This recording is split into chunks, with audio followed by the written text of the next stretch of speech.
Hello friends, तो अब हम देखेंगे इसमें सूफी आंदोलन को। तो इसके पहले मैंने आपको भक्ति मूवमेंट के बारे में बताया था और भक्ति मूवमेंट का सभी चीज़ें मैंने आपको कंप्लीट कराया था। जितना भी कॉन्सेप्चुअल चीज़ है, साथ में जो फैक्चुअल चीज़ है वो भी मैंने आपको कंप्लीट करा दिया था। तो भक्ति आंदोलन का प्रभाव भी हमने देखा था। भक्ति आंदोलन की प्रमुख जो संत थे, शंकराचार्य, कबीरदास, रामानंद, दादू दयाल, कबीर, सबके बारे में हमने देखा था। रैदास, जितने भी थे सबके बारे में मैंने बता दिया था, क्योंकि ये जो क्लास है तो मैंने पहले ही बताया कि ये तो कॉन्सेप्चुअल है, एज वेल एज जो फैक्ट है वो भी मैं कंप्लीट कर देता हूँ, क्योंकि यूपीएससी और पीसीएस दोनों को हम टारगेट इसमें करते हैं।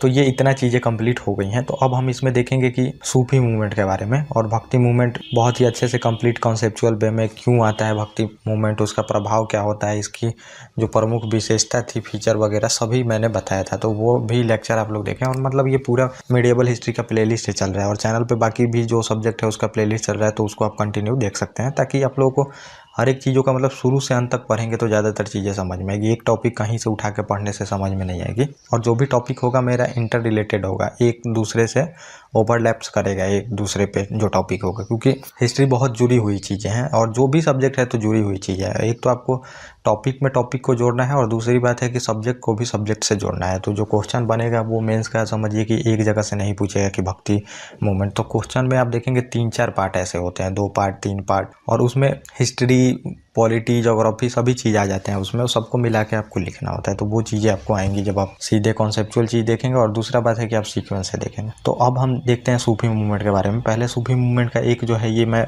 आपको बता दूंगा सूफी मूवमेंट है क्या, और दूसरा पहले हम एक ये चार्ट देख लेंगे ताकि आपको एक ओवरव्यू मिल जाए। उसके बाद हम जो भी चीज़ें हैं इसमें देख लेंगे धीरे धीरे। तो जो सूफी मूवमेंट था तो ये मध्यकालीन इतिहास का पार्ट था। जैसे कि आप भक्ति मूवमेंट देखते हैं तो भक्ति मूवमेंट में क्या होता है, जैसे सुधारवादी आंदोलन रहता है, मतलब सुधार किया जाता है समाज में, जो भी चीज़ें चल रही हैं उसका सुधार किया जाता है। वैसे ही इस्लाम धर्म में जो रहस्यवादी, जो उदारवाद और जो पैगंबर मोहम्मद साहब बोल के चीज़ें गए थे, लेकिन उसका आप देखेंगे कि उल्टा चीज़ें होने लगती हैं। तो उसी को सुधार के लिए फिर ये सूफी मूवमेंट आता है। भक्ति मूवमेंट का मैंने जो बताया था वो कॉन्सेप्चुअल चीज़ है कि भक्ति मूवमेंट क्यों आता है, तो वो अगर आप देखेंगे तो उसको और इसको मिलाएंगे तो ज़्यादातर चीज़ें समझ में आएंगी। तो यही मध्यकालीन इतिहास का जो ये था सुधारवादी आंदोलन था और कुछ नहीं था ये सूफी मूवमेंट।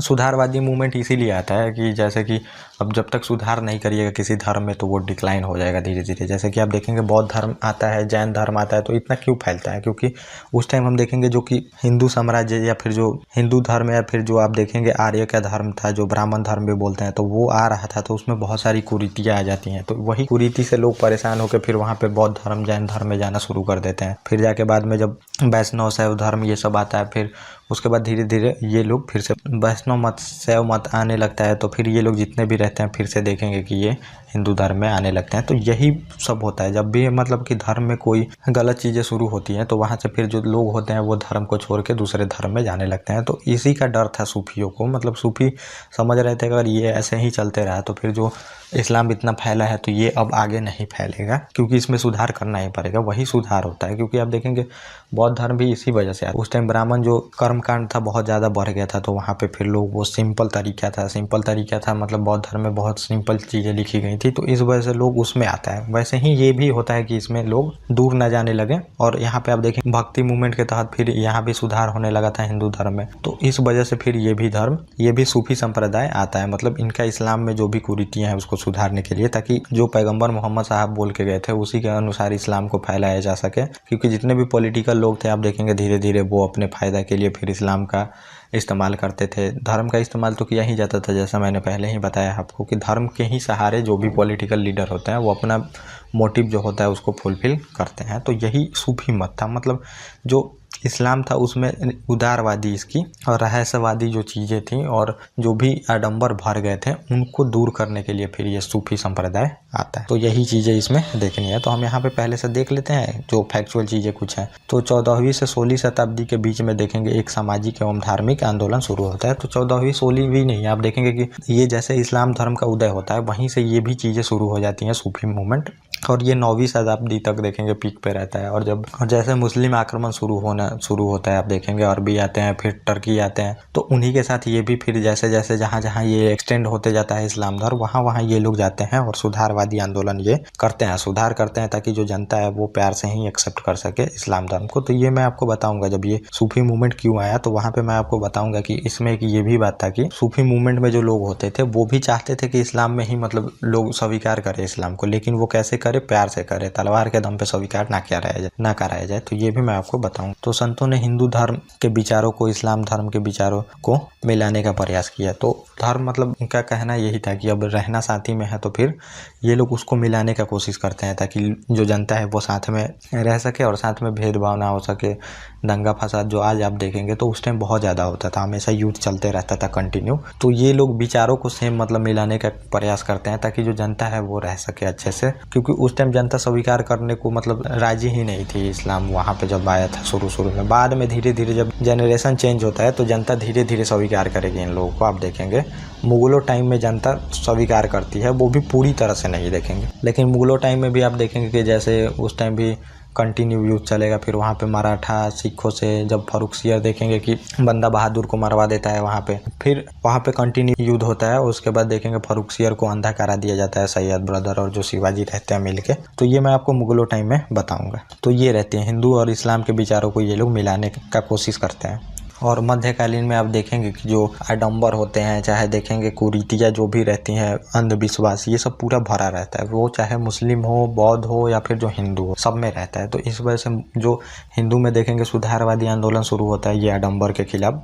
जो कुरीतियाँ ये सब कर्मकांड फैले रहते हैं, उसके लिए भक्ति मूवमेंट शुरू होता है। और इस्लाम में देख रहे हैं कि यही सब सुधारने के लिए सेम चीज़ें इनके सोसाइटी में जो चीज़ें चल रही थी उसको सुधारने के लिए सूफी मूवमेंट शुरू होता है। तो मतलब सुधारवादी आंदोलन था। जो कर्मकांड बहुत ज़्यादा बढ़ गए थे, बलि देना, पूजा पाठ करना, उपवास, मूर्ति पूजा, ये सब जितने भी मतलब थे, एक लेवल तक इनका कहना था कि सही है, ज़्यादातर हमें इसमें ईश्वर से जुड़ने के लिए ज़्यादातर तपस्या और परिश्रम करने की ज़रूरत नहीं है। हम कहीं भी रह के अगर ईश्वर से जुड़ना चाहें तो जुड़ सकते हैं, यही ये लोग बोलता है। ज़्यादा आडंबर और जो कर्मकांड है उसको करने की कोई ज़रूरत नहीं है, ये लोग बताता है। और लोगों की जो आपसी सद्भावना रहती है उसमें कमी जो आ गई रहती है, उससे सामाजिक भेदभाव बढ़ जाता है। सामाजिक भेदभाव ये सब जो रहता है इसको कम करने के लिए आती है। जैसा कि भक्ति मूवमेंट था, सेम चीज़ें वही देखेंगे। बहुत ज़्यादा ऊंच नीच का था। आप देखेंगे कि जो इस्लाम में था तो अमीरों का तो बहुत ज़्यादा प्रभाव था। मैंने दिल्ली सल्तनत में भी बताया कि अमीर कितना प्रभावी थे। अमीर सुल्तान तक को चेंज करा देते थे, सुल्तानों की मृत्यु तक करवा देते थे। तो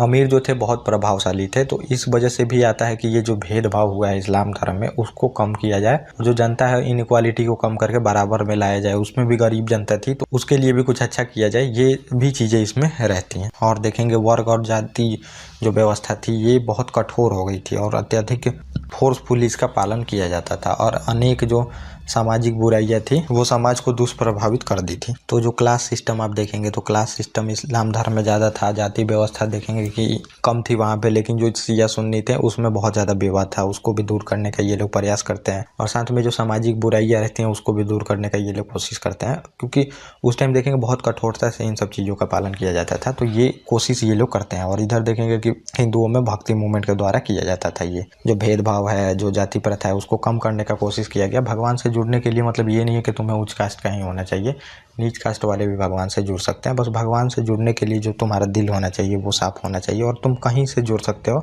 ये नहीं है कि बड़े बड़े तुम्हें यज्ञ कराने पड़े, आडंबर कराने पड़े, बलि देनी पड़ी, ये सब चीज़ों की ज़रूरत नहीं है, ये बताते हैं। और जो शासक वर्ग के देखेंगे आचरण से जो आम जन रहती है उसकी गहरी निराशा उत्पन्न हो गई थी, तब जाके फिर ये मूवमेंट आता है। मतलब इस वजह से जो जनता आप देखेंगे इस्लाम धर्म में, तो ये तो नहीं बोला गया था कि मतलब शासक कितना भोग विलास करेंगे। जहाँ तक देखेंगे शराब भी बंद रहता है, वो भी करते हैं। सूरज सुंदरिया के चक्कर में रहते हैं, हमेशा नशे में डूबे रहते हैं जो शासक रहते हैं और अपने फायदे के लिए सभी चीज़ें करते हैं उसमें। तो इस वजह से क्या होती है, जो आम जनता जुड़ी थी धर्म में तो वो बराबरी और ये जो इकोनॉमिक इनइक्वालिटी थी ये कम रहेगी, इस वजह से जुड़ी थी। लेकिन आप देखेंगे उसमें शासक जो वर्ग होता था उसमें फिर देखेंगे शासन अपना अपना वर्ग बनाने लगते हैं। उसमें अमीरों का अलग वर्ग रहता है, प्रशासनिक का अलग वर्ग रहता है, इक़्तिदारों का अलग वर्ग रहेगा। यहाँ पे मैं बात कर रहा हूँ। लेकिन ऐसा नहीं है कि सूफी मूवमेंट बस यहीं पे चला है भारत में ही। आप देखेंगे पूरी दुनिया में मतलब जहाँ जहाँ इस्लाम फैला था वहाँ चला है। तो पूरा मिडिल ईस्ट सब जगह ये चला है जहाँ जहाँ इस्लाम गया है। तो बस आप एक यहीं का लेकिन मत चलिएगा, पूरे मतलब जहाँ जहाँ इस्लाम गया है वहाँ पे चला है, तो आपको वहाँ वहाँ भी ध्यान देना पड़ेगा। तो इनका जहाँ जहाँ शासन था तो शासक जो होते थे काफ़ी भोग विलास में, इक़्तिदार भी बहुत अमीर थे, वो भी बहुत शोषण करते थे लोगों का, टैक्स का पैसा बहुत ज़्यादा खाते थे, धांधली करते थे। तो इन सब से जो जनता थी वो त्रस्त हो चुकी थी। तो फिर यहाँ पे सूफी मूवमेंट आता है, ये सुधारवादी आंदोलन आता है कि मतलब ये इनइक्वालिटी भी कम करो, जनता की मतलब सेवा के लिए ये सब ये लोग बोलते हैं। तो ये हुआ। तो अब हम थोड़ा सा देखेंगे कि जो ये सूफी आंदोलन था तो हमें मतलब ये भारत में कैसे देखनी है। तो ये हम इसमें एक चार्ट के तहत पहले देख लेते हैं, फिर मैं बताऊंगा कि आखिर में ये सूफी शब्द आता कहाँ से। तो पहला ये सूफी संप्रदाय, तो ये था दो भागों में था, एक था बासरा और दूसरा था बेसरा। और सूफी जो संत हैं ये उर्दू भाषा को मतलब प्रोत्साहित किया, जन्म भी माना जाता है कि इन्हीं के द्वारा हुआ है।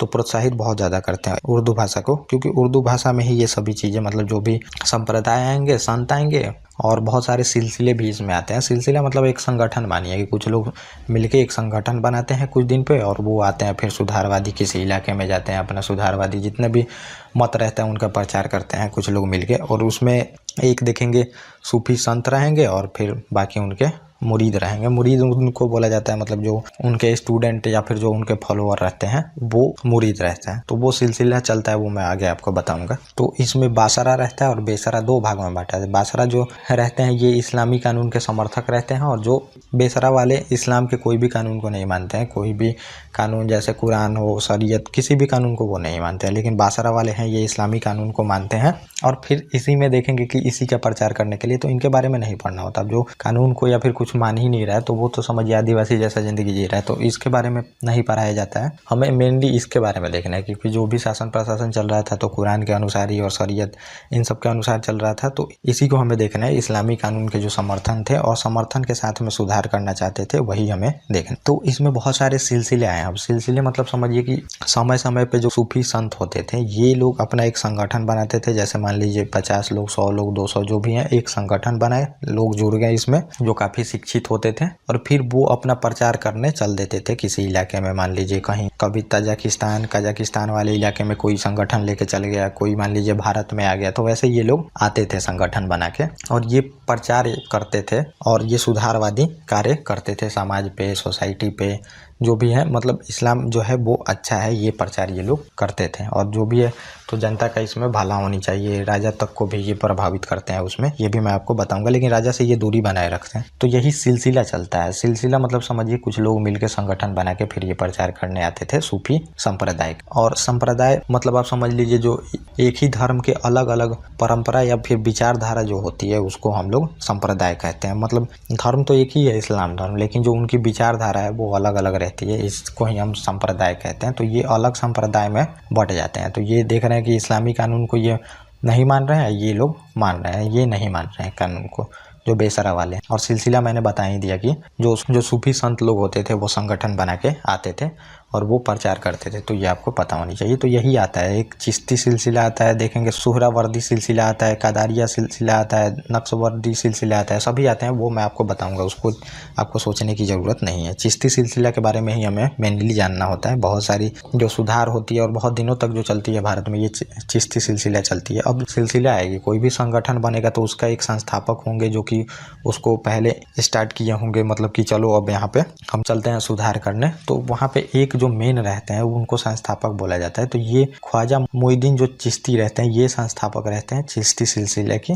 और सुहरावर्दी जो सिलसिला रहता है, शहाबुद्दीन सुहरावर्दी इसके रहते हैं संस्थापक। और कादारिया सिलसिला रहता है, इसके संस्थापक आप देखेंगे शेख अब्दुल कादिर जिलानी रहते हैं। और फिर ये देखेंगे कि नक्शबंदी सिलसिला, और भारत में प्रचारक कौन रहते हैं इसके, ख्वाजा मोइनुद्दीन बाकी बिल्ला बेरंग, ये रहते हैं संस्थापक। ये आप दो इंपॉर्टेंट देखेंगे भारत में जो कि चलेगा, बहुत ही सुधारवादी आंदोलन ये करेंगे ये लोग, चिश्ती सिलसिला और नक्शबंदी सिलसिला। अब सिलसिला में क्या होगा, ये लोग कुछ अपना उसमें ज्ञान देंगे, ये नहीं करना है, वो नहीं करना है, ईश्वर से ऐसे जुड़ सकते हैं, वैसे जुड़ सकते हैं, वही चीजें बताएंगे। वो मैं आपको थोड़ा थोड़ा इसमें बता ही दूंगा आगे कि क्या क्या ये लोग बोलते हैं चिश्ती सिलसिला वाले, चाहे मान लीजिए नक्शबंदी सिलसिला वाले। और फिर ये जो चिश्ती सिलसिला है आप देखेंगे कि यही मेन है, यही हमें पढ़ना होता है। तो दक्षिण भारत में इसका प्रचार कौन करता है, देखेंगे कि बरहानुद्दीन गरीब रहते हैं, ये करते हैं दक्षिण भारत में, और ये सूरत करते हैं दक्षिण भारत में इसका प्रचार।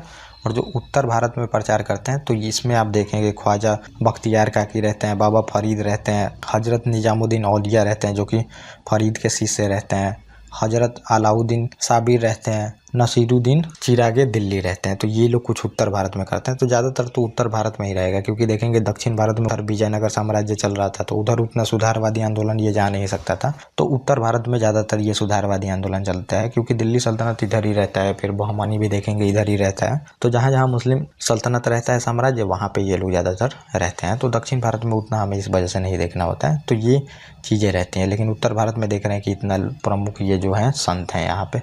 तो ये आपने ओवरव्यू एक देख लिया। अब हम देखते हैं इसमें कि जो ये सूफी शब्द होता है, तो इसकी उत्पत्ति कहाँ से होती है। ज़्यादा चीज़ें उत्पत्ति के बारे में हमें नहीं देखनी है। तो सूफी जो शब्द है, उत्पत्ति अरबी शब्द सफ़ा से हुई है, जिसका दो अर्थ होता है। पहला आप देखेंगे ऐसे व्यक्ति जो ऊनी वस्त्र पहनते थे, तो उनके लिए सूफी शब्द का उपयोग हुआ। और दूसरा देखेंगे कि शुद्धता और जो पवित्रता होती है, सूफी शब्द उनके लिए इस्तेमाल किया गया। और सूफी जो शब्द है, ये देखेंगे कि कुरान का जो उदारवादी व्याख्या है उसको तरीयत कहा जाता है। तो जो रूढ़िवादी मतलब जो पहले से परंपरा चाहे जो पहले का सोच है वो चलते आती है, तो उसको रूढ़िवादी बोलते हैं और उसको शरीयत बोला गया। लेकिन उदारवादी बहुत अच्छी अच्छी जो चीज़ें बताई जाती हैं उसको तरीयत बोला गया। इस शब्द से उसको पुकारा गया। मतलब तरीयत शब्द मतलब कि अब जो है ये रूढ़िवादी चीज़ों को छोड़ के हम मतलब जो उदारवादी चीज़ें हैं उसको सोचते हैं। उदार मतलब लिबरल आप समझिए, जो कि तर्क के साथ प्रयोग किया जाता है। कोई भी काम तर्क और साइंस के साथ किया जाता है तो उसको समझिए उदारवादी में हम लोग गिनते हैं।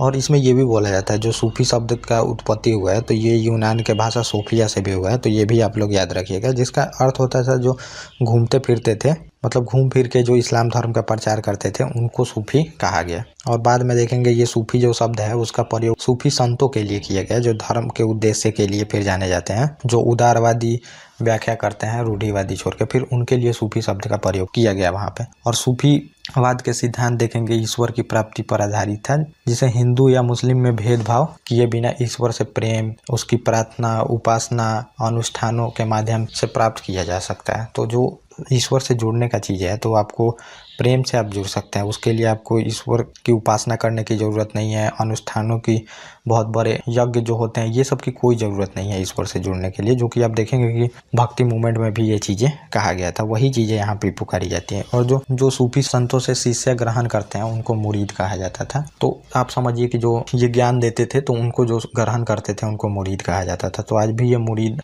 शब्द सुन सकते हैं कि मैं आपका मुरीद, मतलब कि जो लोग होता है उसका फैन हो जाता है तो फिर उसको मुरीद कहा जाता है। और सूफी जिन आश्रम में निवास करते थे उनको खानका या फिर मठ कहा जाता था, तो जहाँ पे ये लोग रहते थे। तो ये चीज़ें कुछ फैक्चुअल चीज़ें थी जो आपने समझ लिया। अब ये जो सूफी संप्रदाय आए हैं, जो मैंने आपको बताया संप्रदाय क्या होता है और सिलसिला, तो संप्रदाय तो मैंने बता ही दिया कि दो भागों में बढ़ता है, बासरा और बेसरा। लेकिन अब जो बासरा वाले आए तो अब इनके बारे में भी हमें थोड़ा देखना होता है। ज़्यादातर चीज़ें नहीं है, ये थोड़ा बहुत हम लोग इसमें देख लेंगे। सिलसिला कौन सा था और संस्थापक और जो आदर्श बातें ये बोलते हैं इसमें, जो मैंने बोला कि संगठन बना के आते थे प्रचार करने, उनके बारे में थोड़ा बहुत हमें जान लेना होता है। तो पहला था चिश्ती सिलसिला। चिश्ती मतलब चिश्ती ही इंपॉर्टेंट है, इसी के बारे में हमें जानना होता है। इसके संस्थापक देखेंगे ख्वाजा मोइनुद्दीन चिश्ती रहते हैं। इस सिलसिले के संत जो थे एवं जो अनुयायी शासक वर्ग से अलग रहते थे। तो शासक वर्ग जो होते थे, जैसे कि जो राजा है, उनसे ये अलग रहते थे, क्योंकि शासक प्रभावित कर सकता है। अब जो लोग फेमस हो गया तो फिर उसको अपने पॉलिटिक्स के लिए प्रभावित किया जाता है। तो हमेशा जो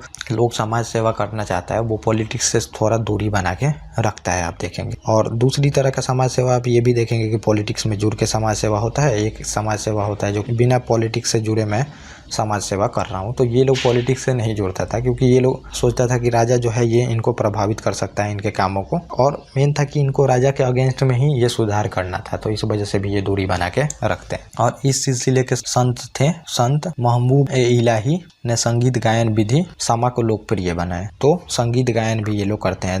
लेकिन देखेंगे कि औरंगजेब जो रहता है ये संगीत ये सब पे भी रोक लगाने का कोशिश करता है। वहाँ चित्रकला, पेंटिंग ये सब पे रोक लगा देता है, जो कि ये सबको बेतुका समझता था उस टाइम। और फिर अगला जो सिलसिला आप देखेंगे सुहरावर्दी सिलसिला रहता है। तो ये फैक्चुअल चीज़ें हैं, ये आपको क्वेश्चन में मिलेंगी पीसीएस। और शेख शहाबुद्दीन जो सुहरावर्दी रहते हैं इसके संस्थापक रहते हैं। और इन लोगों का क्या था, शासन वर्ग से घनिष्ठ संबंध था। घनिष्ठ संबंध रहेगा तो क्या होगा, जितनी सुविधाएं हैं आपको मिलेगी, सुविधाएं मिलेगी तो आप फिर वहाँ पे क्या होइएगा, डाइवर्ट हो जाइएगा अपने कामों से। तो ये सिलसिला उतना चमक नहीं पाता जितना कि चिश्ती सिलसिला चमकता है, क्योंकि ये लोग दूरी बना के रखते हैं। जब भी दूरी नहीं बनाएगा तो वहाँ पे तो पॉलिटिकल लीडर क्या करेंगे, आपको यूज करेंगे और तरह तरह की चीज़ें आपको देंगे, और फिर आप लोग उसमें जो चीज़ें होती हैं भोग विलास में डूब जाइएगा। जैसा कि आप देखेंगे बौद्ध धर्म में भी क्या होता है, बाद में जितने भी बुद्ध की मृत्यु के बाद जो भी संत होते हैं तो वो लोग राजा से बहुत बड़े बड़े भेंट मिलने लगता है, उपहार सभी सुविधाएं मिलने लगती हैं। और जो बिहार उनका निवास स्थल होता है उसमें स्त्रियों का प्रवेश हो जाता है, भोग विलास में डूब जाते हैं, धीरे धीरे देखेंगे बौद्ध धर्म डिक्लाइन हो जाता है। तो इन सब मतलब जो ये पंक्चुअलिटी होती है, रेगुलरिटी आप देखेंगे वो चीज़ें होती हैं, और जो चीज़ों के वजह से आपकी स्थापना हुई है, जो आपका मेन मोटिव है, जो आपका जड़ है, उसको समझना पड़ेगा और हमेशा उसको लेके चलना पड़ता है, तब जाके कोई चीज़ें आगे तक चल पाती हैं। तो ये रहता है। और अगला रहेगा कादरी सिलसिला। शेख निजामुद्दौला इसके संस्थापक रहते हैं, और ये लोग इस्लाम के बुनियादी बातों को दृढ़ता से पालन करते हैं। तो अब ये समझिए ये भी फेमस नहीं होगा, क्योंकि अब इस्लाम में जो चीज़ें लिखी गई हैं उसी को अगर दृढ़ता से फॉलो करेंगे तो वैसे तो कोई भी धर्म में गलत चीज़ें नहीं लिखी रहती हैं। उसको जो देखेंगे मौलवी होते हैं, जो फिर उलेमा वर्ग होते हैं, उसको गलत से डिफाइन करते हैं। जैसे आप देखेंगे वेदों में बहुत सारी अच्छी चीज़ें लिखी रहती हैं, लेकिन बाद में देखते हैं कि वो कर्मकांड धीरे धीरे बढ़ जाता है वेद में, और बाद में फिर लोग दूरी बनाने लगते हैं। और बाद में जब सुधारवादी आंदोलन आप देखेंगे फिर से शुरू होगा, जब अंग्रेजों का शासन आएगा, तो वहाँ पे राजा राम मोहन राय, ईश्वर चंद्र विद्यासागर, बहुत सारे उसमें सुधारक आएंगे, तो उसमें फिर बोला जाएगा कि वेदों की ओर लौटो। तो वेद में बहुत अच्छी अच्छी चीज़ें लिखी गई थी, लेकिन उसका गलत तरीके से फिर वहाँ पे लोग डिफाइन करके इस्तेमाल करने लगते हैं। वैसे ही ये भी चीज़ें जो रहती है, इस्लाम के बुनियादी जो चीज़ें रहती हैं, उसको दृढ़ता से ये लोग पालन करते हैं। जो सही चीज़ है उसका ये लोग पालन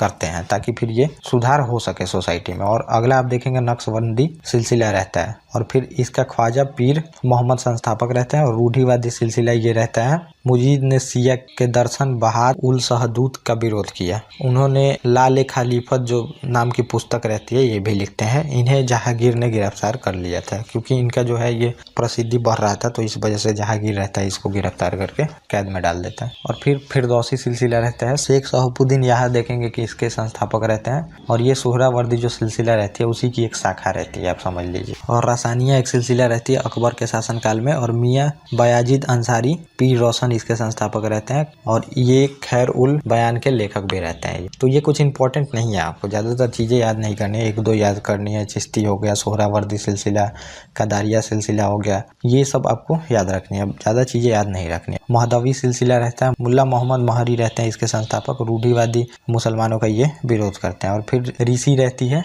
सिलसिला नूरुद्दीन नूरानी वली, इसको भी वली भी बोला जाता है, तो ये इसके संस्थापक रहते हैं। और रूढ़िवादी जो मुसलमान रहते हैं इनका ये लोग विरोध करते हैं, मतलब रूढ़िवादी जो चीज़ें हैं वो पीछे की चीज़ें मानते आ रहे थे, उनका ये लोग विरोध करते हैं। और जो कंदरिया सिलसिला रहता है, अबू वली कलंदर इसके संस्थापक रहते हैं। ये लोग अपना घूमकर भिक्षा वगैरह लेते थे, और दरवेश इनको कहा जाता था, तो भिक्षा वगैरह लेते थे जीवन उपार्जन के लिए। ये लोग जो राजा होता होगा उससे दूरी अपने ये लोग बना के रखते होंगे। और सतारी सिलसिला रहता है, इसका देखेंगे अब्दुल सतारी इसके संस्थापक रहते थे, और खुदा के साथ सीधे संपर्क का दावा ये किए कि सीधे संपर्क स्थापित किया जा सकता है। तो ये कुछ सिलसिले रहते हैं। और अब हम इसमें देखेंगे सूफी जो आंदोलन थे, इसके प्रमुख सिद्धांत क्या थे, आखिर में किस सिद्धांत पे ये लोग काम करते थे, ये जानना आपको जरूरी होगा, किस सिद्धांत पे, ताकि सुधार हो सके। अब जैसे मान लीजिए कि जो मॉनेटरी पॉलिसी होती है, तो मॉनेटरी पॉलिसी में आपको क्या करना होता है, महंगाई कम करना होता है, और साथ में जो है इन्फ्लेशन भी कम रहे। तो महंगाई कम होगी तो इन्फ्लेशन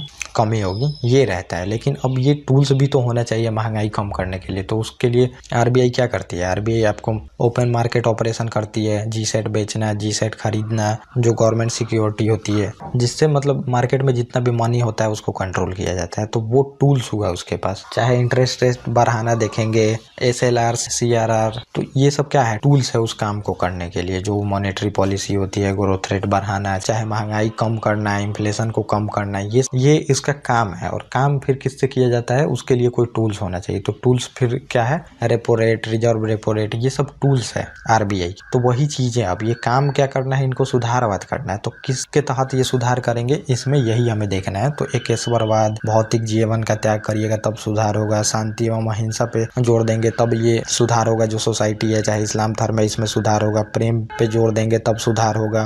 तो यही चीजें हमें इसमें देखनी है। तो ये प्रमुख चीजें क्या बताते हैं, इसमें सिद्धांत देते हैं, तो एकेश्वरवादी सिद्धांत देते हैं। ईश्वर एक है और अद्वैतवाद से प्रभावित है। उसके अनुसार जो अल्लाह है और जो बंदा है उसमें कोई अंतर नहीं है। तो जो अल्लाह है और इंसान में भी कोई अंतर नहीं है। अल्लाह हर एक इंसान में बसता है और उसके लिए आपको किसी भी चीज़ की ज़रूरत नहीं है। एक ही ईश्वर को आप फॉलो कर सकते हैं। बहुत सारे ईश्वर को उसमें फॉलो नहीं करना है और इस ईश्वर से जुड़ने के लिए भी आपको कुछ भी नहीं करना है उसमें। तो सिंपल चीज़ें तो बताई गई हैं इसमें। तो सिंपल चीज़ें इनके द्वारा बताई जाती हैं भगवान से जुड़ने के लिए। और भगवान से जुड़ने के लिए ही आप देखेंगे कि तरह तरह के कर्म कांड, चाहे जो भी आडंबर थे उनको फॉलो कराया जाता था सोसाइटी में। तो ये इनके द्वारा बोला जाता है। और दूसरा आप देखेंगे कि भौतिक जीवन को त्याग करना चाहिए, मतलब भौतिक जीवन से दूर रहना है और फिर ईश्वर में लीन हो जाने का ये लोग उपदेश देते हैं। भौतिक जीवन के ही वजह से आप देखेंगे हर एक दुख का घर क्या है, भौतिक जीवन ही है। आप सोचते हैं कि मुझे ये गाड़ी आ जाती, ये मुझे घर मिल जाता, ये चीज़ें मिल जाती, वो फ़ोन मिल जाता, वो लैपटॉप मिल जाता, तो ये क्या है, ये भौतिक जीवन में आप सुख पाना चाहते हैं और सुख पाना चाहते हैं और जब वो चीज़ें आपको नहीं मिलती है तो फिर आप दुखी होते हैं, फिर आप ईश्वर को कोसते हैं। ये चीज़ें इनके द्वारा बताई जाती है। ईश्वर में लीन रहिए, वहाँ पे दुखी नहीं होंगे आप, और भौतिक जीवन से मतलब दूरी बनाइए, ये इनका कहना था यहाँ पे। और शांति और जो अहिंसा थी इसमें ये लोग विश्वास करते थे। शांति जीवन बिताना है, सोसाइटी में शांति होनी चाहिए। और दूसरी बात है कि जो अहिंसा है उसका पालन करना चाहिए हमेशा, मतलब कि कत्लेआम और जो वहाँ पे आप देखेंगे कन्वर्जन कराया जाता है जबरन, ये सब त्याग के फिर वहाँ पे ऐसी चीज़ें बताओ इस्लाम की ताकि लोग इस्लाम में खुद जुड़ सके। ज़बरदस्ती नहीं करनी इसमें। ये लोग, इनका भी मोटिव आप देखेंगे वही रहता है। जो गैर इस्लामी प्रजा रहती है उसमें उनको इस्लाम में लाना, लेकिन इस्लाम में कैसे लाना, आप देखेंगे उनको ये नहीं रहता, शांतिपूर्वक और नैतिकता के तरीके से लाना, अच्छी चीज़ें बता के लाना, ये इनका मोटिव रहता है। और फिर सहिष्णुता देखेंगे, सूफी धर्म के जो लोग होते थे उदार होते थे और सभी धर्म के लोगों का सम्मान करते थे और समझते थे। तो जो मतलब अपने धर्म में आस्था रखता होगा वो किसी भी धर्म को देखिएगा वहाँ पे हीन नज़र से या फिर जो गलत नहीं बताएगा। तुम्हारा धर्म अपने जगह पर अच्छा है तो फिर उसका भी धर्म अपने जगह पे अच्छा है। और सब धर्म जो होता है वो जोग्राफिकल चीज़ों के तहत भी उत्पन्न होता है। जो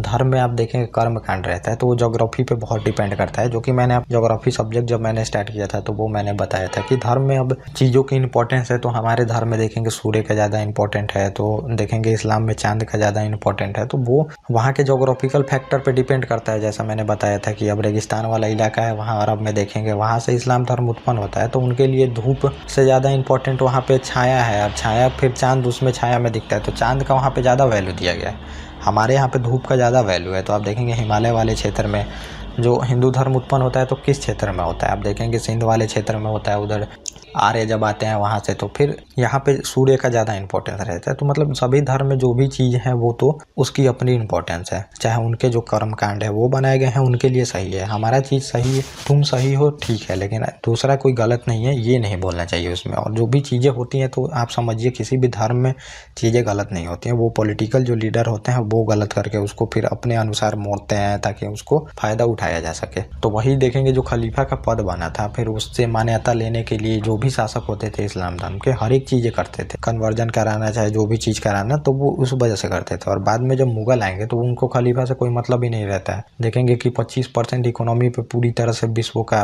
भारत का कब्जा रहता है। जो आज अमेरिका का आप रुतबा देखेंगे वो उस टाइम भारत का रुतबा था, सैनिक स्ट्रेंथ में सबसे आगे था। तो किसी भी खलीफा से क्यों मान्यता लेना, और मान्यता नहीं लेना। तो फिर देखेंगे अकबर सभी चीज़ें करता है जो सोसाइटी के लिए इंपॉर्टेंट होती है। तो राजा हमेशा, चाहे जो शासक होता है वो चीज़ें जानता है कि क्या सोसाइटी के लिए अच्छा है, लेकिन वो वहाँ पे उसका हाथ बंधा होता है, जो कि हाथ उसका खुलता है जब अकबर का देखेंगे वहाँ से खलीफा से कोई मतलब ही नहीं है, तो फिर वो चीज़ें कराना शुरू करता है जो अच्छी अच्छी चीज़ें होती है। लेकिन कोई कोई शासक मतलब समझिए कि पूरी तरह से अच्छा नहीं होता है। जैसे कि आप देखेंगे मुगल में भी बहुत सारे ऐसे शासक आए हैं जो कि बहुत बड़े लेवल पे वहाँ पे हिंदुओं पर अत्याचार किए हैं और वहाँ पे धर्म परिवर्तन का काम किए हैं, तो वो आगे मैं आपको समझाऊंगा। तो ये चीज़ें थी इसमें। और अगला ये लोग क्या बोलते हैं, प्रेम की भावना रखना। इनके अनुसार प्रेम से ईश्वर की प्राप्ति हो सकती है। भक्ति में डूब कर ही जो है वो परमात्मा को प्राप्त किया जा सकता है। जैसा कि आप देखेंगे भक्ति मूवमेंट में भी क्या बोला जाता है कि प्रेम के तहत ही तुम भगवान को पा सकते हो। और प्रेम बस भगवान से ही नहीं दिखाना, सभी जो भी इंसान है उनसे प्रेम दिखाना है। ये नहीं कि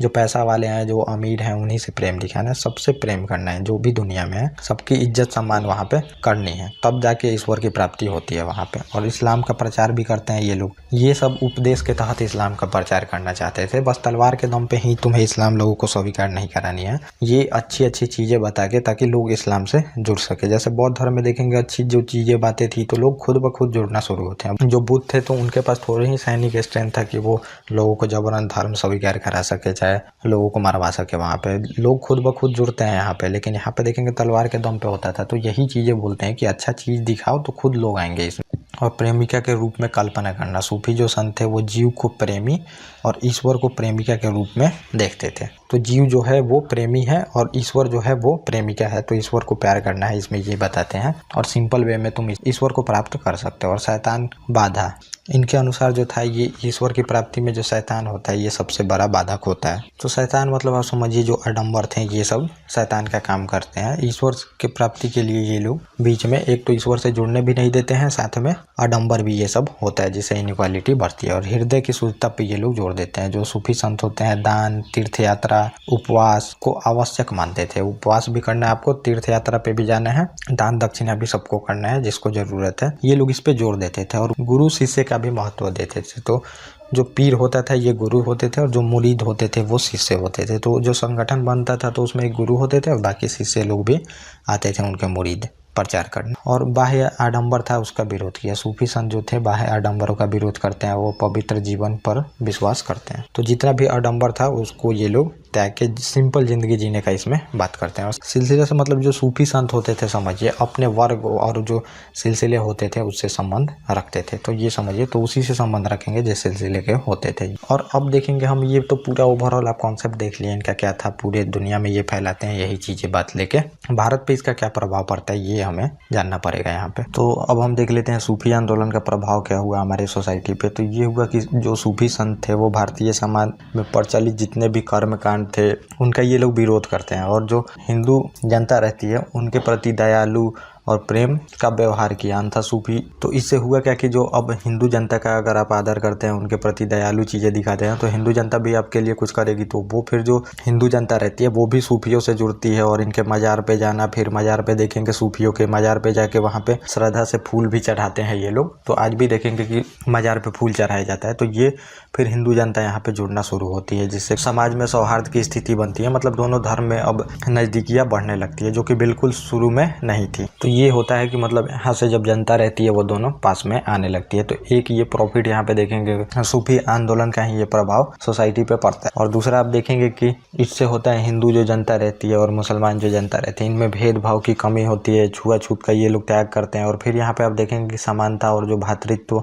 भाव बढ़ता है इससे, मतलब दोनों में अब भ्रातृत्व का भाव बढ़ता है। आप देखेंगे कि भाई हिंदू जनता भी एक ही जगह रहती है, मुस्लिम जनता भी एक ही जगह रहती है और वो लोग बिल्कुल देखेंगे कि आपको पता नहीं चलेगा हिंदू मुस्लिम रह रहे हैं, साथ में रहते हैं, कोई दिक्कत नहीं है। तो वो सब यहाँ से ही उत्पन्न होना शुरू होते हैं। आज आप देखेंगे कि बहुत सारे हिंदू मुस्लिम एक साथ रहते हैं, लेकिन वहाँ पे जो पॉलिटिकल लीडर होते हैं तो फिर वहाँ पे वो खेल करते हैं अपने पॉलिटिकल मोटिव को फुलफिल करने के लिए। ये बात मैं आपको 100 बार भी बता चुका हूँ। और कुछ लोग होते हैं जो पॉलिटिकल लीडर का वहाँ पे बात मान के शुरू वो करते हैं और पूरा संप्रदाय वहाँ पे, चाहे पूरा जो धर्म है वो वहाँ पे उसके खिलाफ उंगली उठाया जाता है। आप देखे भी होंगे कितना जगह होता भी है। ये चीज़ें शुरू होती है यहाँ पे। जो सूरावर्दी और नक्शवर्दी जो शाखाएं रहती है सूफियों की, मुसलमान की, रहस्यवादी ये रहती है। और ये भारतीय प्रभाव के मुक्त करने के लिए बड़ा प्रयास किया, किंतु जो भारत में रहता है तो सूफी आंदोलन देखेंगे अधिकांशतः यहाँ पे मुसलमान जो रहते हैं, जो चिश्ती शाखा रहती है उससे लोग जुड़े रहते हैं। तो चिश्ती शाखा से लोग जुड़े रहते हैं और इसी का प्रतिपादन करते हैं। और चिश्ती शाखा में बहुत मतलब अच्छी चीज़ें रहती हैं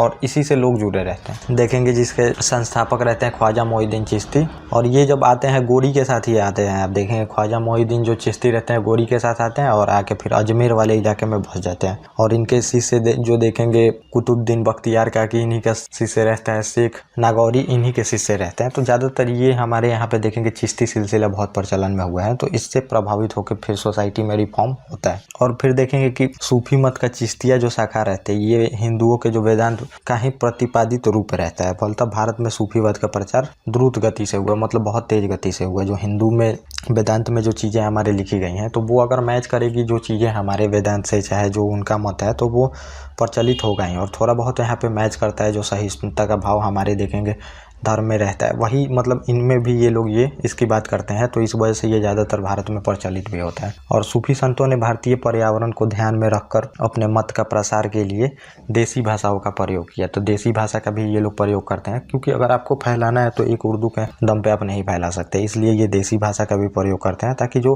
पूरी तरह से जनता है वो जुड़ सके। जब तक आप जनता जब आपके बातों को समझेगी ही नहीं, आपके भाषा को समझेगी नहीं, तो वो फिर जुड़ेगी कैसे। तो वही चीज़ें होती है, फिर जनता यहाँ पे जुड़ती है जब ये लोग देसी जो भाषा रहती है यहाँ की जो रीजनल लैंग्वेज होती हैं उसका ये लोग प्रयोग करते हैं, और फिर जनता बहुत सारी जुड़ती भी है इसमें। और देखेंगे कि जो प्रख्यात जो सूफी कवि रहते हैं अमीर खुसरो, ये भी हिंदवी में बहुत सारे ग्रंथ लिखते हैं, तो इनसे भी ये बहुत ज़्यादा प्रचलन में होता है। और उर्दू गद्य शैली का भी विकास इन्हीं के द्वारा हुआ है। तो उर्दू का भी विकास तो मैंने बताया कि उर्दू भाषा का माना जाता है यहीं से फिर जन्म होता है, सूफियों द्वारा बहुत फैलाया जाता है उर्दू भाषा को। और सूफियों ने फिर चरम लक्ष्य की प्राप्ति के लिए ईश्वर भक्ति पे बहुत ज़्यादा ये लोग जोर देते हैं, और भारतीय समाज में भक्ति आंदोलन को बल मिला। तो ईश्वर भक्ति को बहुत जोर देते हैं, और आप भक्ति आंदोलन में भी देखेंगे कि ईश्वर को प्राप्त करने के लिए फिर भक्ति का माध्यम वहाँ पे बोला जाता है। उस पे भी ये लोग बोलते हैं, मतलब ज़्यादातर ईश्वर से जुड़ने के लिए आपको कोई भी चीज़ें नहीं करनी है, ईश्वर से आप सिंपल वे में जुड़ सकते हैं, ये चीज़ें बताते हैं। और फिर ये लोग आप देखेंगे नैतिकता के मूल्य को बढ़ावा का बात करते हैं। दास प्रथा जो मद्यपान रहता है इसका भी ये लोग विरोध करते हैं, जो मद्यपान रहता है जो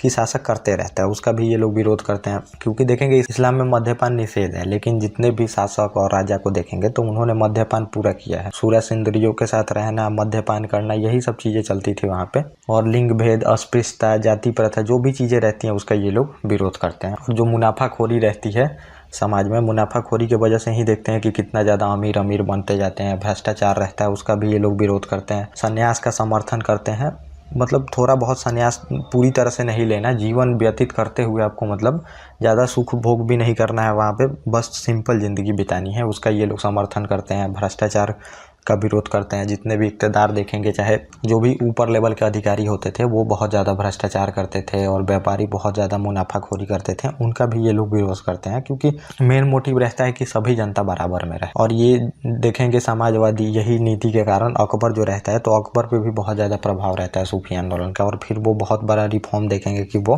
करेगा, धार्मिक रिफॉर्म में बहुत सारी चीज़ों को करता है, तो वो मैं वहाँ पे आपको बताऊँ। और इस्लाम की ये उदारवादी बताते हैं कि इस्लाम जो है मतलब हमेशा कट्टरता की बात नहीं करता है, ये लोग बताते हैं, तो ये कुछ प्रभाव पड़ता है इस पे, तो ये होता है। अब हम कुछ फैक्चुअल चीज़ों को मैं यहाँ पे लिख दिया हूँ जो कि एग्जाम के लिए बहुत ही इंपॉर्टेंट है, तो ये फैक्चुअल चीज़ आप देख लेंगे तो एग्जाम में आपको बहुत ही प्रॉफिट होगा। लेकिन उससे पहले हमें थोड़ा सा देख लेना चाहिए कि आखिर में इसका जो है आलोचना भी की जाती है सूफी आंदोलन की, तो किस बात पे आलोचना की जाती है ये थोड़ा सा आपको मैं बता देता हूँ। तो ये जो रहता है सूफी आंदोलन, तो इसमें देखेंगे कि जो उलेमा वर्ग रहता है और सूफी संतों के बीच में हमेशा टकराव बना रहता था। तो उलेमा मैंने बताया ही था आपको जब दिल्ली सल्तनत पढ़ा रहा था, तो जो उलेमा रहते हैं तो वो खलीफा का प्रतिनिधित्व करते हैं। जहाँ जहाँ मुस्लिम शासन चलते रहता है वहाँ पे ये लोग खलीफा का प्रतिनिधित्व मतलब ये नहीं कि खलीफा ही है, वो मतलब देखते थे कि जो कुरान शरीयत है उस कानून के तहत जो शासन है वो चल रहा है कि नहीं। अगर शासन नहीं चलता था उसके तहत तो फिर वो खलीफा को बोलते थे कि यहाँ का जो सुल्तान है वो कुरान के तहत शासन नहीं कर रहा है, तो फिर खलीफा जो था वो लिख के किसी भी राजा को मान्यता नहीं दी जाती थी, दूसरे राजा को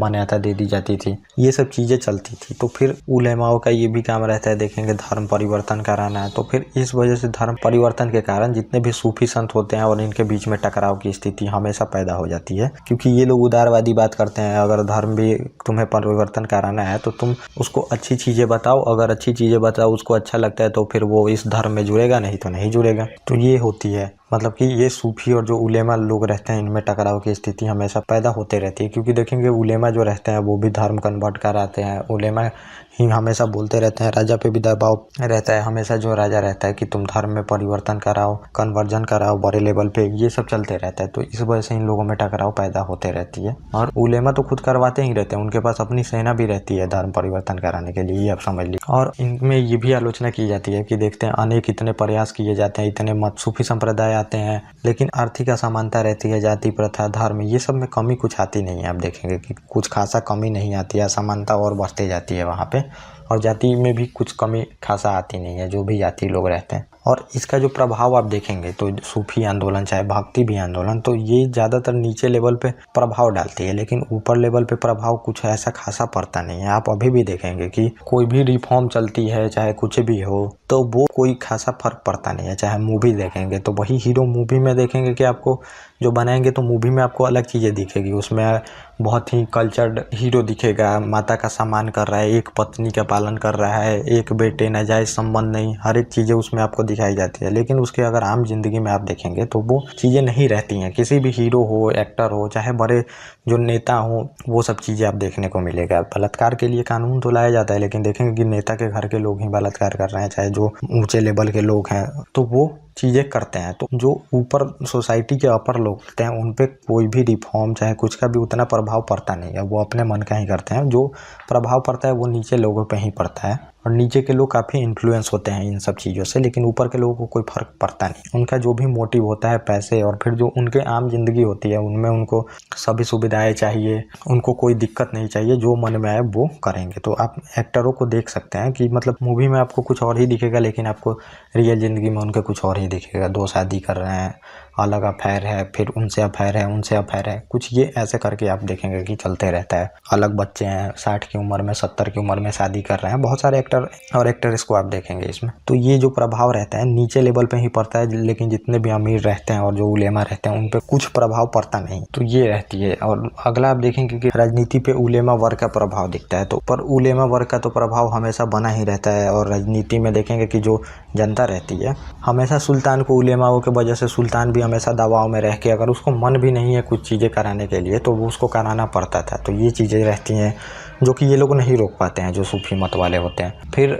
इसमें आप देखेंगे कि शासक वर्ग हमेशा भोग विलास में बने ही रहते हैं। आप देखेंगे शुरू से अंत तक, मुगल डिक्लाइन तक आप देखेंगे कि भोग विलास में बने रहते हैं। तो कुछ इन लोगों पे भी कुछ प्रभाव पड़ता नहीं है, भोग विलास का ज़िंदगी वो अपना बिताते रहते हैं। और गैर इस्लामी जो जनता रहती है तो उस पर ये लोग भी भेदभाव करते हैं। इनका भी मोटिव आप समझिए कि धर्म परिवर्तन ही कराना रहता है, लेकिन कैसे परिवर्तन कराना रहता है कि लोग इच्छा से आए। तो फिर ये तरह तरह के उसमें चीज़ें बताते थे, जो नहीं भी चीज़ें हैं तो वो भी बता के फिर वहाँ पे धर्म परिवर्तन कराने का ये लोग सोचते हैं। तो ये चीज़ें होती हैं इसमें। तो ये मैंने बता दिया। और कुछ फैक्चुअल चीज़ है जो कि अगर आप लोग जान लें तो ये काफ़ी इंपॉर्टेंट होगा आपके लिए। ये क्वेश्चन फैक्चुअल ही आपको बनेगा, देखेंगे बार बार। तो पहला इसमें फैक्ट आप देखेंगे कि ख्वाजा जो मोइनुद्दीन चिश्ती रहते हैं वही भारत में चिश्ती सिलसिले की शुरुआत करते हैं। तो ये मैंने आपको बताया भी कि ये गोरी के साथ आते हैं, जब गोरी का आक्रमण होता है और ये अजमेर में आके बस जाते हैं, और यही चिश्ती सिलसिले की स्थापना यहाँ पे करते हैं। और फिर दूसरा आप देखेंगे बाबा फरीद की रचनाएं गुरु ग्रंथ साहिब में शामिल है। तो गुरु ग्रंथ साहिब में बाबा जो फरीद हैं उनकी रचना शामिल है। तो ये भी आप लोग ध्यान में रखेंगे। और चिश्ती सिलसिला के जो प्रमुख केंद्र था तो अजमेर था। तो इसमें यही था, अजमेर था, क्योंकि चिश्ती सिलसिला जो पहले आती है और उसकी स्थापना भी देखेंगे जो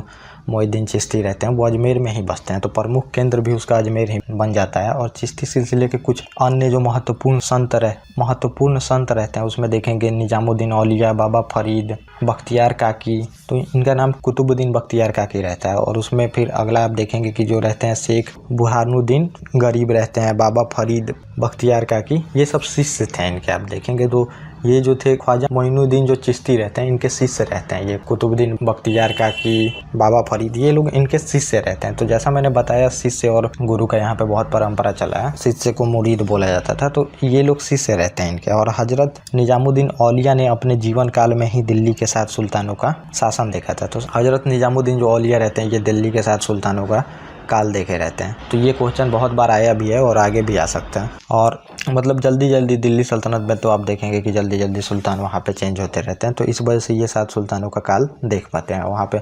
और इनके जो प्रमुख शिष्य देखेंगे शेख सलीम चिश्ती, अमीर खुसरो, अमीर हसन दहलवी, ये कुछ इनके प्रमुख जो थे ये शिष्य थे। और बाबा फरीद की 2 महत्वपूर्ण शिष्य थे, निजामुद्दीन औलिया और अलाउद्दीन साबिर। तो थोड़ा बहुत निजामुद्दीन औलिया के बारे में, इन सब के बारे में मैं आगे भी आपको बताऊंगा। और शेख जो बुरहानुद्दीन गरीब रहते हैं ये 1340 ईस्वी में देखेंगे दक्षिण भारत के क्षेत्र में चिश्ती संप्रदाय की शुरुआत करते हैं। और दौलताबाद इनका मुख्य जो केंद्र बनता है। तो दौलताबाद राजधानी भी आप देखेंगे कि जो मोहम्मद बिन तुगलक रहता है वो ले जाता है दौलताबाद देवगिरी, तो वहाँ पे राजधानी ले जाता है। और जो दक्षिण भारत में देखेंगे कि ये सूफी संत लोग तो चिश्तिया संप्रदाय की ये शुरुआत करते हैं फिर वहाँ पे, और दौलताबाद को अपना मुख्य केंद्र ये बनाते हैं। और सूफियों के जो सुहरावर्दी धर्म संघ रहता है या फिर जो सिलसिला बोलते हैं इसको, संस्थापक शेख शिहाबुद्दीन उमर सुहरावर्दी ने किया था। और 1262 62 ईस्वी में फिर ये जो स्थापना तो कर लेते हैं, लेकिन इसको संचालन का देखते हैं श्रेय शेख बदरुद्दीन जकारिया को दे देते हैं। तो ये बाद में संचालन करते हैं और ये अपना देखेंगे कि जो मुख्य केंद्र है सिंध और मुल्तान में बनाते हैं। और सोहरावर्दी धर्म संघ के अन्य जो प्रमुख संत थे, सोहरावर्दी के जो अन्य प्रमुख संत थे वो आप देखेंगे जलालुद्दीन तबरीजी, सैयद सुरखजोश, बुरहान आदि। और सोहरावर्दी जो सिलसिला रहता है ये राज्य के संरक्षण को स्वीकार करता है। तो ये मैंने आपको पहले भी बताया है, तो इससे ये ज़्यादातर फेमस हो नहीं पाता है। और शेख अब्दुल्ला सतारी ने सरतारी सिलसिले की स्थापना की और इसका मुख्य केंद्र बिहार था। तो ये भी मैंने आपको ऊपर बताया था। और कादरी धर्म संघ या फिर जो सिलसिला रहती है उसकी स्थापना कौन करते हैं? अब्दुल कादिर अल जिलानी, और इसकी स्थापना ये बगदाद में करते हैं। और भारत में फिर इस सिलसिले को लाया जाता है और इसके प्रवर्तक देखेंगे कि मोहम्मद गौस इसके भारत में प्रवर्तक रहते हैं। और इसी सिलसिले के अनुयायी गाने बजाने के विरोधी थे, गाने बजाने के विरोध करते थे और ये लोग शिया मत के विरुद्ध थे। तो शिया सुन्नी आप देखेंगे तो ये लोग शिया मत के विरोधी थे। और राजकुमार जो दारा रहता है शाहजहां का सबसे बड़ा पुत्र, ये कादरी सिलसिला के मुल्ला शाह का शिष्य था। तो इस पे ये काफ़ी प्रभाव रहता है। दारा सिकों के बारे में बताऊंगा कि औरंगजेब बाद में इसको मरवा देता है और सर कटवा के इसका पूरा दिल्ली में घुमवाता है। ये आपको मैं बताऊंगा वहाँ पे जब हम मुगल देखेंगे तो। और नक्शवर्दी धर्म संघ या फिर जो सिलसिला रहती है उसकी स्थापना ख्वाजा उबैदुल्ला करते हैं। और भारत में इस सिलसिले की स्थापना देखेंगे ख्वाजा बाकी बिल्ला ने की थी। तो पहले वहाँ पे स्थापना होती थी, फिर से वो लोग संगठन बना के जो मैंने सिलसिला बताया था तो वो जगह जगह पे जाते थे सुधार करने। तो फिर ये जो भारत में आके इसका देख रेख करते थे, भारत के में आके जो उसमें प्रमुख रहता था उसके शिष्य रहते थे, तो वो लोग जो रहते थे भारत में और जो प्रमुख किया प्रचार उसका, तो उसका नाम इसमें अलग होता था। वहाँ पे तो स्थापना कोई और कर रहा है लेकिन भारत में भी तो कोई लीड करने के लिए आता है तो उसका फिर नाम अलग रहता है। तो यही आप देखेंगे कि ये जो नक्शवर्दी धर्म संघ है या फिर सिलसिला जो वो ख्वाजा उबैदुल्ला करता है वहाँ पे स्थापना। लेकिन भारत में आप देखेंगे इसके स्थापना या फिर जो प्रचार करने आते हैं, जो धर्म में सुधार करने आते हैं, ख्वाजा बाकी बिल्ला आते हैं। और भारत में फिर इसके व्यापक प्रचार प्रसार का श्रेय जाता है बाकी बिल्ला को। और इनके शिष्य देखेंगे सर अहमद सिरहिंदी, ये अकबर के समकालीन थे। तो ये कुछ फैक्ट आप लोग याद रखेंगे। और फिरदौसी जो देखेंगे सोहरावर्दी सिलसिला रहता है उसकी ही एक शाखा रहती है। तो फिरदौसी जो रहती है ये सोहरावर्दी की ही एक शाखा रहती है जिसका कार्य क्षेत्र बिहार में रहता है। और इस सिलसिले को शेख शरीफुद्दीन बरहा ने लोकप्रिय बनाया। तो ये इसको लोकप्रिय बनाते हैं और ये निजामुद्दीन के शिष्य थे। तो ये आपको पता होगा अगर पढ़े होंगे तो इसके बारे में। तो ये हमारा जो रहता है ये सूफी आंदोलन यहाँ पे कंप्लीट होता है। तो सूफी आंदोलन जितने भी संप्रदाय आए वो मैंने आपको बता दिया, कितने संप्रदाय थे वो मैंने बता दिया, और फिर सिलसिले आते हैं उसके बारे में भी बता दिया, और इसका प्रभाव क्या होता है हमारे सोसाइटी पे, क्या प्रभाव होता है, प्रमुख सिद्धांत क्या थे, किस सिद्धांत को लेके ये लोग आए थे और क्यों आता है ये भी मैंने आपको बता दिया, और आलोचना भी मैंने बता दिया, और जितने भी फैक्ट थे वो भी मैंने दे दिया। तो ये पूरा तरह से ये टॉपिक हमारा अच्छे से कंप्लीट हो जाता है यहाँ पे। और इसके पहले मैंने भक्ति मूवमेंट आपको बता ही दिया और बिल्कुल ऐसे ही बताया, जितने भी संत थे उनके बारे में भी बता दिया है। तो अब हम देखेंगे इसमें जो रीजनल किंगडम थे अभी छोटे छोटे बनते हैं, जब देखेंगे वहाँ पे मैं आपको बहुत अच्छे से बताऊंगा। पहले बेसिक चीज़ें बताऊंगा कि क्यों रीजनल किंगडम बनते थे और इनकी इंपॉर्टेंस क्या थी, कैसे फिर कौन स्थापना करता है। तो इसमें हमें जौनपुर, बंगाल, मालवा, खानदेश, गुजरात, कश्मीर और भी हैं, उसमें मैं आपको बताऊंगा। तो ये हम देखेंगे इसमें। और बहमनी, विजयनगर तो हम कंप्लीट कर ही चुके हैं जो यहाँ पे है। तो ये दोनों मैंने बता ही दिया है। और ये रीजनल किंगडम में जल्दी से कंप्लीट करके फिर हम वहाँ पे अब आए जाएंगे मुगल सल्तनत को देखेंगे। वहाँ पे फिर बाबर कैसे कैसे आता है, क्या सिनेरियो बनता है, ये चीज़ें मैं आपको बताऊँगा। तो ऐसे ही चलेगी ये बिल्कुल क्लास। अब फिर हम देखेंगे बहुत ही अच्छे से। ये ज़्यादा चीज़ें हमें नहीं देखनी है लेकिन जो इंपॉर्टेंट चीज़ें है वो छोड़नी भी नहीं है। वो इंपॉर्टेंट चीज़ें मैंने डाल तो दिया है और ये ज़्यादातर टॉपिक देखेंगे फैक्चुअल होगा, थोड़ा थोड़ा मैं आपको बता दूंगा, बाकी चीज़ें आप वहाँ पे पढ़ सकते हैं। जो इंपॉर्टेंट चीज़ें होगी वो मैं समझा दूंगा और बाकी फैक्चुअल है जो मैंने इसमें डाल दिया है वो आप देख सकते हैं, छोटा छोटा रहेगा, खानदेश ये सब। और फिर जब हम आएंगे मुगल साम्राज्य तो फिर यहाँ पे एक बार हम देख लेंगे पहले कि जो मुगल शासक कौन कौन थे ये एक बार देख लेंगे, और इनका जो कर्म रहता है कैसे, ये एक बार हम देख के फिर वहाँ से बहुत अच्छे से देखेंगे। मैप भी देखेंगे साथ में, कब कितना मैप फैलता है यहाँ इन लोगों का। तो ये होंगे प्रमुख। तो इसमें 2-3 लेक्चर आएंगे रीजनल किंगडम में, उसके बाद हम मुगल साम्राज्य को देख लेंगे। तो ये हमारा कंप्लीट हो जाएगा। तो ये हमारा जो सूफी मूवमेंट होता है यहाँ पे कंप्लीट होता है। और आप लोग कृपया इसको सीक्वेंस से देखें जो भी प्लेलिस्ट चल रही है। और मॉडर्न इंडिया हिस्ट्री अब तुरंत मैं शुरू करूँगा और ये जल्दी से ख़त्म हो जाएगा। और पॉलिटी इकोनॉमी है तो वो मेरे लिए ईजी है जल्दी कंप्लीट करना, लेकिन ज़्यादातर लोग इस पोर्शन को ज़्यादा देखना चाहते हैं और इससे क्वेश्चन भी आता है। पॉलिटी इकोनॉमी से तो समझिए कि पीसीएस में बहुत कम क्वेश्चन आता है, करंट अफेयर से ही आएगा। लेकिन यूपीएससी में इकोनॉमी बहुत ही इंपॉर्टेंट सेक्शन है, economy, polity, modern India history, environment, तो ये बहुत ही इंपॉर्टेंट सेक्शन हो जाता है। आर्ट एंड कल्चर है लेकिन उतना इंपॉर्टेंट आर्ट एंड कल्चर नहीं है जितना कि मॉडर्न इंडिया हिस्ट्री है। तो ये ऐसे ही कंप्लीट होगा और आप लोग कम्युनिटी पे जो क्वेश्चन डलता है उसको भी आंसर देने का कोशिश करें। ओके गाइस, जब हम मिलेंगे अपने नेक्स्ट टॉपिक पे। Thank you.